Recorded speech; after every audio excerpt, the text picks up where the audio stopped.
Welcome back into the Irish NFL show. We are just a few days away from the biggest game of the year, the Super Bowl in Phoenix, and we're delighted to have a guest on who's won two Super Bowls, a former cornerback of the Pittsburgh Steelers, brand ambassador for PointsBet these days. Bryan McFadden, you're very welcome to the Irish NFL show. Thank you for having me. Thank you. Bryan, I'm not sure if you're aware, but your surname is a very Irish surname. There's many a McFadden in this country. I've heard that many a times, especially in regards to my name being Irish, being in areas where there are Irish pubs. I've heard that a lot. A lot of people always ask me, am I Irish? And I'm like, to my knowledge, I'm not. But, of course, with the name. Well, it's probably fitting then that we're going to have a lot of Steelers talk because the Rooney family have a lot of heritage to Ireland. Mm-hmm. We had Coach Cower on the show last year, and he spoke about when they brought the Steelers over in 1997 to play a pre-season game here in Dublin. Yep. And the Rooney family were over, and Mrs. Rooney saw the lovely Waterford Crystal Trophy, and she said to the players, "We need to win this trophy. Mrs. Rooney wants this trophy," and all the pre-season plans went out the window, and they played the game. Yeah. Like if it was week one as opposed to preseason. Wow, that's a fun fact because I wasn't aware that the Steelers actually played a preseason game in '97 in Ireland. I didn't know that. Yeah, they played the Chicago Bears. The Bears and the Steelers would have a huge amount of fans. Wow. Like the NFL is significant and it's huge across Ireland, UK, Europe, but the Steelers in particular have a huge fan base here. Wow, yeah. And Mr. Rooney, before he passed, I know he used to go to Ireland all the time. Yeah, he loved it. He was, Yeah. as part of the U.S. Embassy, and on the 4th of July, they would have a game in the back garden, as they call it here. He had a big house in Phoenix Park, and he would have an American football game, and he'd invite guests from the States over to be involved in the 4th of July celebrations. Just bringing it to the Steelers, I was thinking about this week in particular because more so around the Chiefs. The Chiefs this will be the third Super Bowl in 4 years for this team, and some of the players who were part of the fourth Super Bowl win have obviously been a part of the second Super Bowl game, which they lost. And you, who's won two Super Bowls and then later played in a game which you lost, can you recall back to how you approached the game the first time round because you were a rookie and I suppose you didn't really know any better compared to when you played the second time in Super Bowl 43? Yeah, the first time, for me, along with the majority of my teammates, that was our first, rodeo, getting to the big game and not knowing exactly what to expect. I oftentimes explain that situation similar to, going on a roller coaster, right? You go on a roller coaster for the very first time. It's a very, very big, intense roller coaster. You don't know when to brace yourself for that big fall, that drop, or when you're going up, right? Because this is your first time going through it. But if you go through that roller coaster once and then you go through it again, you know when to kind of brace yourself. You know how it feels. When you're going up, the anticipation, it's not as intense as it was because you did it before. And that's the same situation in regards to, playing in your first Super Bowl compared to playing in another one. You kind of know how to navigate. You kind of know how to become acclimated to the new nuances to the game when it comes to accommodations, right? Because this is not like a regular game. It's different. You have a week to prepare, number one, and then you're traveling to a foreign place to be there for at least a week to play in the game on Sunday. So there are a lot that goes into that detail. So my first one, we just attacked it. Didn't really know. The second one, we kind of knew, okay, this is how we're going to handle certain things with ticket requests. This is how we navigate so we don't allow off the field issues to become a distraction. So, but, a lot of people put a lot of, points into experience compared to the lack thereof. At the end of the day, you still got to play football. But you don't want to allow the other things that are tied to the Super Bowl to kind of stand in your way when it comes to being focused and dialed in. Yeah, and when we spoke to Coach Cower in particular, he spoke about the fact that the team got hot at the right time. That Hmm. leading into the playoffs, there wasn't an expectation that you would go all the way, and then as gradually as the games progressed and you won the games, and you're talking about a roller coaster of emotions there. It's hard not to reflect on the game against the Colts, in which Jerome Bettis, fumbles, and it looks like the Colts are going to essentially win the game. And obviously you had the two marquee players. James, you as a rookie going up against Reggie Wayne, which I'm sure was a difficult task in itself, but you came out the right side of it. They missed a field goal. Like, there is so many emotional roller coasters getting to these games to play in the Super Bowl. Not so much the Super Bowl itself, but just leading into that. Like, I'm just thinking of the Chiefs this weekend. You look at the championship games, like they had a roller coaster of a game against the Bengals. Bearing in mind everything that happened towards the end of the season. I mean, when you were winning those playoff games, did you kind of get the sense maybe this is our year? Maybe we can go all the way and win the Super Bowl in Detroit that year?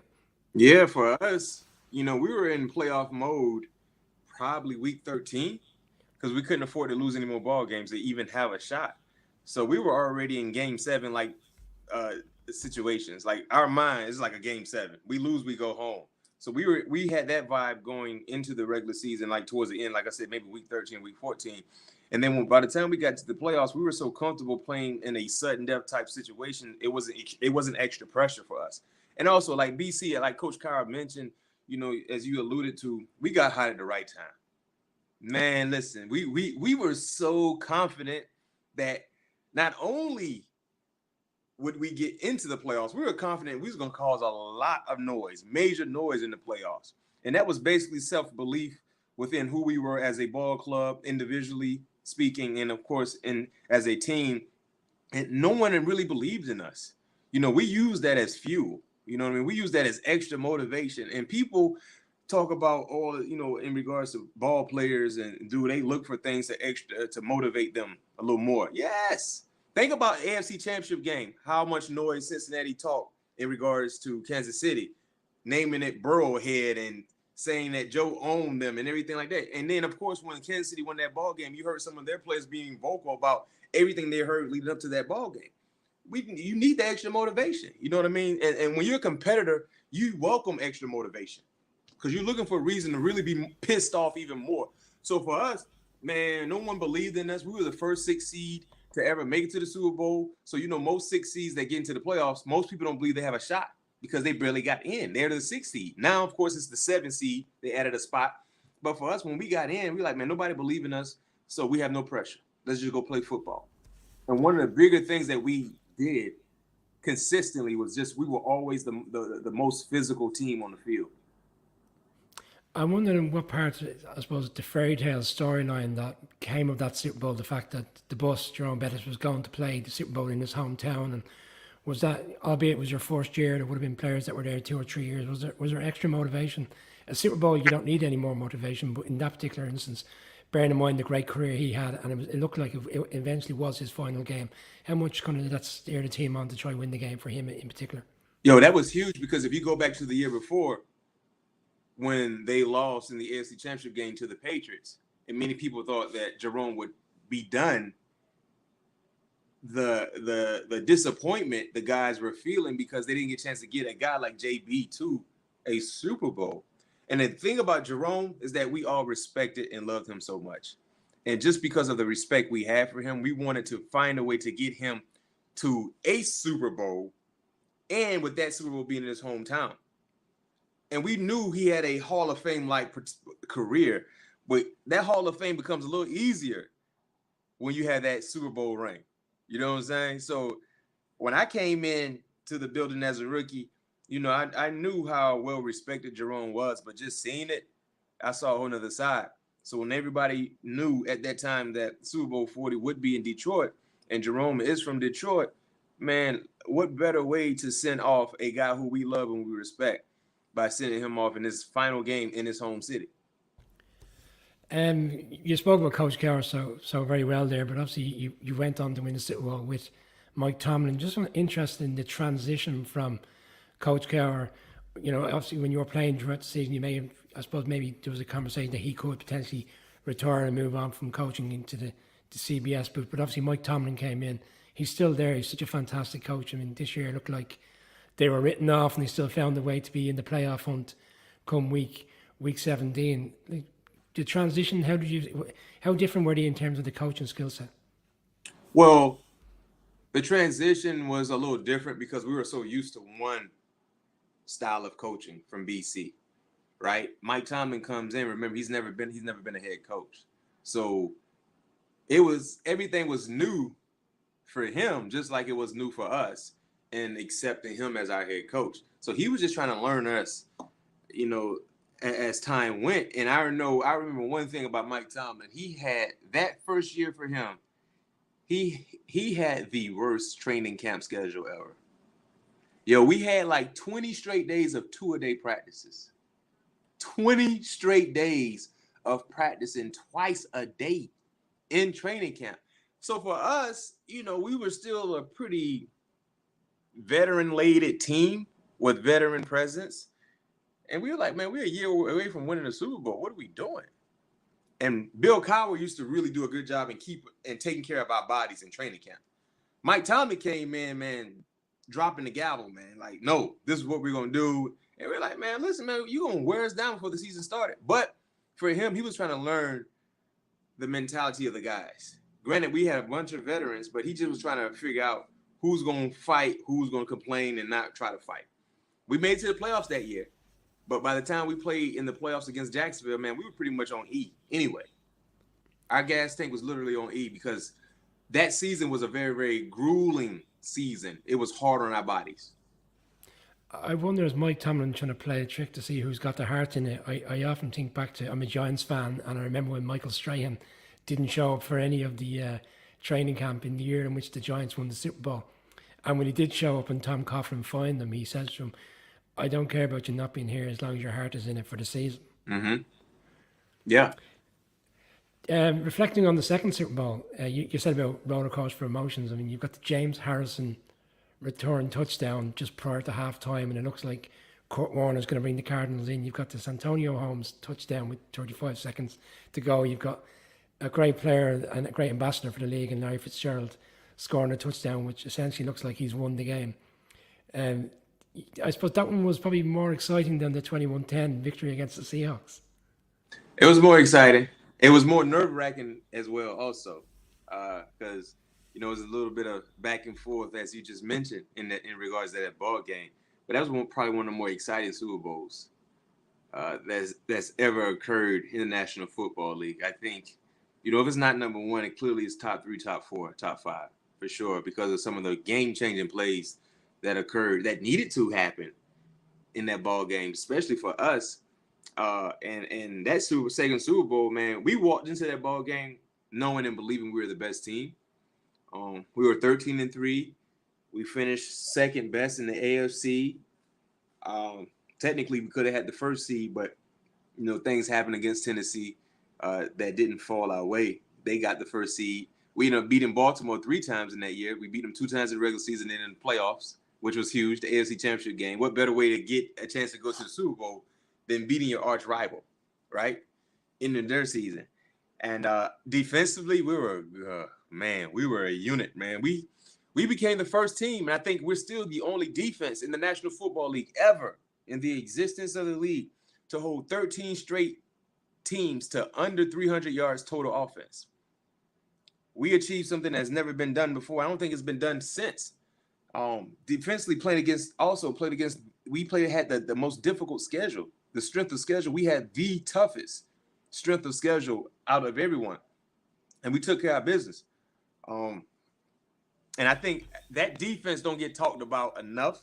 And I know people might say, well, he's biased, but we don't get talked about enough in regards to the best of the best in the National Football League. I think just numbers alone and the quarterbacks we played against, the offenses we played against, everything we had to accomplish just that entire year and how we were dominant. We don't get talked about enough. But that second rodeo, we kind of knew what to expect. And I share this story all the time in regards to that Super Bowl. So the night of the Super Bowl, right? Usually the team travels to a new hotel. So we were in Tampa. We traveled to an off-site hotel Saturday night. We go through our normal Saturday night ritual, meetings, team meetings, have snack, go to your room. But for us, we were a team that loved to come together in hotels, and we would play cards. We would play cards. That was like our favorite pastime to be around each other when we were around each other. So that night, the card game probably started like 10:30, 10:45. I didn't get back to my room until 8:30 a.m. Sunday. So it was probably about 12 guys, 10 to 12 guys. We were in one player's room the entire night, and we got back, we all got in our room around 8:30. And remind you, that's the same day of the Super Bowl. So none of us got any sleep. The majority of the defense didn't get to sleep because it was majority of defensive guys in that card game. So, and people said, well, how did you do that? Well, number one, I mean, that's what we always did, but we didn't do it that long. And number two, it was like, this is Super Bowl, we should be fine. But literally, I got in my room at 8:30, man, and I took a shower and laid down. I was so mad at myself. I was so tired. So then we get to the hotel, get to the stadium. You can tell who was up late because their eyes were red, just like mine was. And I remember James Ferrier, who was our team captain, outstanding linebacker. He said, listen, whatever we do not let this get out that we were up all night playing cards the night of the Super Bowl. Because if it got out and we lose, oh my goodness, we would never hear the end of that story. So I could talk about it now because we won. Now, also, this is something I wasn't aware of because I was still a player of the game. The betting angle, right? Because if you go back and watch that game, leading up to that game, I think we were like a 7-point favorite or something like that, 6 or 7-point favorite. And when I told this story as a retired player, I remember a lot of gamblers who really put a lot of money on the Steelers to cover the spread were super heated when they heard that story because now it's like, oh, it makes sense why the defense was out there giving up major plays. Now, granted, we played against an outstanding offense with a whole bunch of Hall of Famers, right? But when you hear that, you're like, y'all ain't getting no sleep. So I apologize for all the bettors who bet on that Super Bowl that didn't cash in. But I think I might have been one of them. You probably was. We didn't cover, but we won. We didn't cover, but we won. Well, look, it's a bit disingenuous for anybody to challenge the defense. And, when you're going up against Kurt Warner, and we saw what Kurt Warner did in the championship game against the Eagles that year. I was leading into a question around the defense in the AFC championship game, and I was around Troy Polamalu because if I remember correctly, he had the pick six in that championship game. He intercepted Flacco and returned for a touchdown. I think he went around different times before he eventually found the end zone. But a great defense. I'm sure if you're staying up till 8:30 in the morning playing cards, there must have been some money on the table. But maybe we won't go there. I'll say this. Now, you remember how intense the actual game was, right? The ebbs and flows of that game. I'll say this. That card game was more intense than the actual Super Bowl. Well, you won on the cards and then you beat the cards. So, happy days. You're funny if you went to the cards then. That's a bit of an unusual move to see players who just beat a team in the Super Bowl obviously become free agents, and you got to do what's right for you in terms of your career progression. But how did the Cardinals move come about in terms of free agency? Was there other teams that were in a position to make you an offer and you just felt the Cardinals was the right one because they were such a strong side, having just been to the Super Bowl? Yeah, there were other teams. But what set Arizona, apart from some of the other teams was that I was familiar with a lot of their coaches who used to be in Pittsburgh. Ken Wisenhunt, who was the head coach, was a part of the Steelers in our first Super Bowl as a rookie, for me as a rookie. So he was familiar about some of the things that I was accustomed to doing. And they had other players and other coaches that came from Pittsburgh. So just the familiarity was important for me. And then, of course, you talk about a team that they were on the cusp of winning a championship. They had some of the key players returning. I felt like the future was going to be bright in AZ based on all the pieces they had in place, and along with Kurt Warner as well. So that played a major, major part in me deciding to sign with Arizona. It's unusual to see players return to their former team. You did, and then you go and play in another Super Bowl. I mean, I was a good luck charm. They should have just kept me around because looked like with me being in Pittsburgh, man, I was shooting 50% from the 3-point line. Every 2 years we were like going to the Super Bowl, right?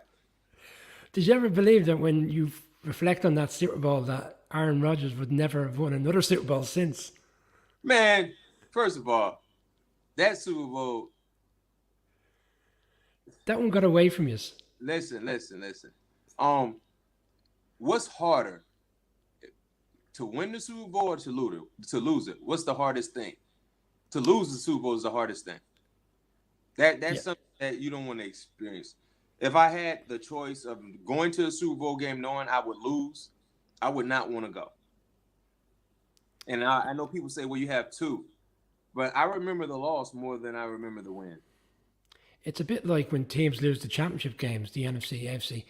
Like about a year later, you have to think back who was actually in the championship game, who lost, because people quickly forget about who was in the championship games, and they're only a one game out from being in the Super Bowl. Yeah, that's one of the more devastating things to go through sports-wise for me. Well, because remember when we lost to Green Bay, that was the third time I played in the Super Bowl. I never experienced a loss. I didn't know how it felt to lose the championship game. In the losing the fashion in which we lost, we got off to a slow start. Then we fought our way back in the ball game, and then just too many mistakes.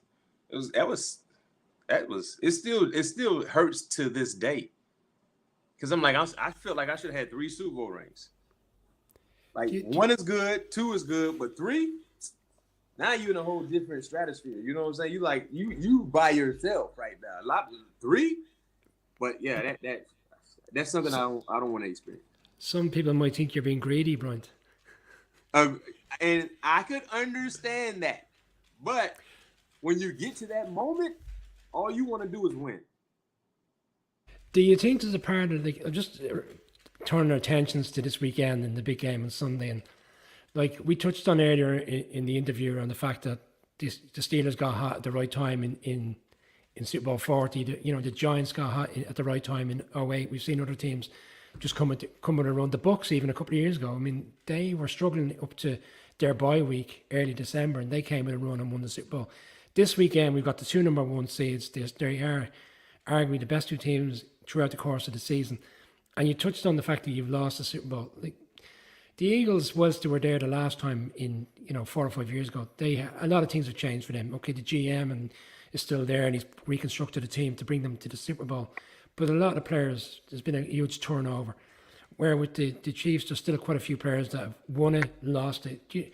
How do you think the preparation and the mindset for this weekend goes into those 2 teams? Because, like you said earlier, the first time you didn't really know what to expect. You just got on with it. This will be the same for some of the Eagles players. Where the Chiefs now, this is the 3rd time in 4 years. Yeah, well, that's the thing that both teams have at their disposal is that they still have a few players that have been to the promised land in regards to making a Super Bowl. Like, let's say for the Eagles, as an example, they don't have as many as Kansas City, but they have, I think, 6 or 7 guys that were a part of the Super Bowl years ago against the Patriots. And some of those guys are sound leaders. Jason Kelsey, Fletcher Cox, Lane Johnson. I think Brandon Graham was on that team as well. So you got guys who are well respected in the locker room. So their voice will carry throughout the locker room and things in regards to how to prepare, what to look for, distractions, how to navigate around those distractions. And then Kansas City, the same can be said for Kansas City. Heck, your quarterback was there. You know what I mean? Andy Reid was there. Travis Kelsey was there. You got guys who were a part of that Super Bowl team that are still there as well. So for the young guys that haven't really made it to that level, now you know how to express to them what you should do, what you shouldn't do. So I think that is the one plus that both teams have. They have respectable players that have played in the big game, that have won the big game, that they can echo everything they need to, plus more to the guys that had never been there, for them to be dialed in as best as possible. The coaching play a huge factor into this game. Andy Reid lost one in Philadelphia, has won one, lost one again. I kind of think back to when Sean McVay was in his first Super Bowl for the Rams against the Patriots, and whilst it wasn't a very high-scoring game, and the Rams were into the fourth quarter, it was very evident that he was outcoached on that particular in that particular game against Bill Belichick. Like, are we in a scenario on Sunday where Sirianni could potentially be outfoxed and outcoached by Andy Reid, who's never lost a game against the Eagles as head coach of the Chiefs? Potentially. But Nick Sirianni, has done a real good job. Remember, he's coming from the Andy Reid coaching tree as well. He was in Kansas City, so he knows a little bit about Andy Reid in regards to his coaching methods and tactics. So that could happen because I consider Andy Reid to be the best coach in the NFL, not named Bill Belichick. I think that's fair.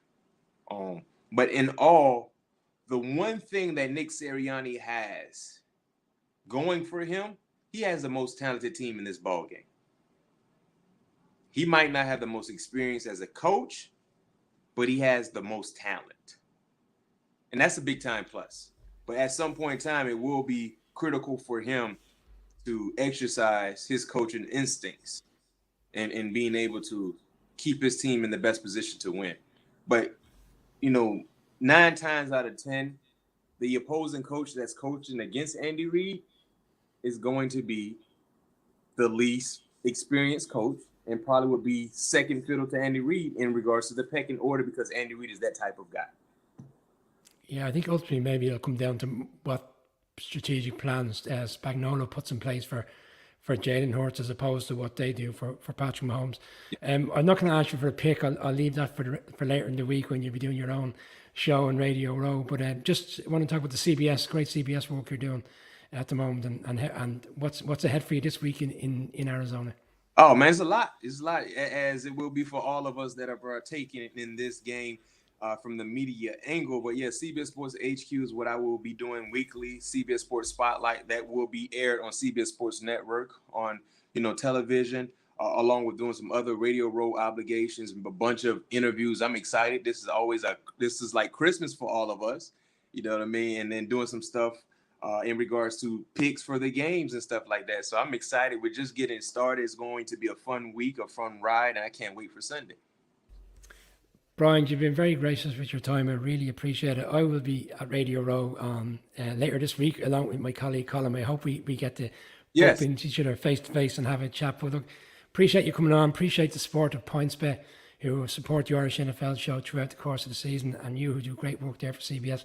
There's a lot of Steelers fans in Ireland. They're really excited by the fact that you're coming on. Really appreciate your time today. Oh, thank you. Anytime you need me, I'm just a phone call away or text away, and hopefully I get a chance to see you when you get out here